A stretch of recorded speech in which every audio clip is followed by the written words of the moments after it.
Bonjour, bienvenue sur DigiSchool. Je suis Ali Alachini, votre enseignant chimie physique niveau bac.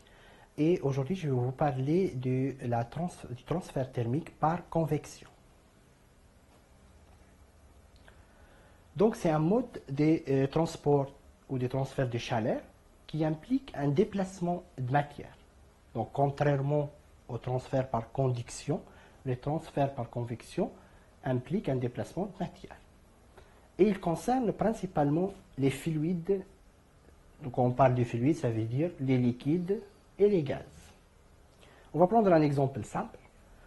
Si vous avez de l'eau qui bouille dans une casserole, donc vous mettez de l'eau avec un feu, vous allez voir que tout d'abord, les premières couches qui sont plus proches de la chaleur qui vont commencer à s'évaporer.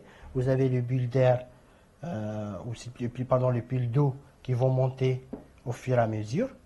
Et donc, là, vous avez de la matière qui est déplacée pour chauffer les parties supérieures, du fait que les parties supérieures vont longer les parois pour arriver ici. Donc, les parties chaudes vont monter, et les parties froides vont descendre, et comme ça, toute l'eau est chauffée par un effet de convection.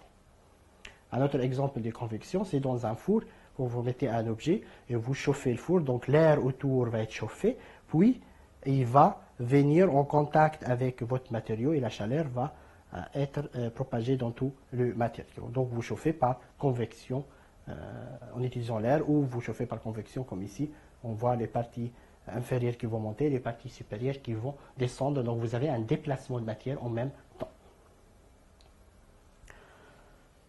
Donc pour conclure cette partie, je vous ai expliqué les transferts thermiques par convection.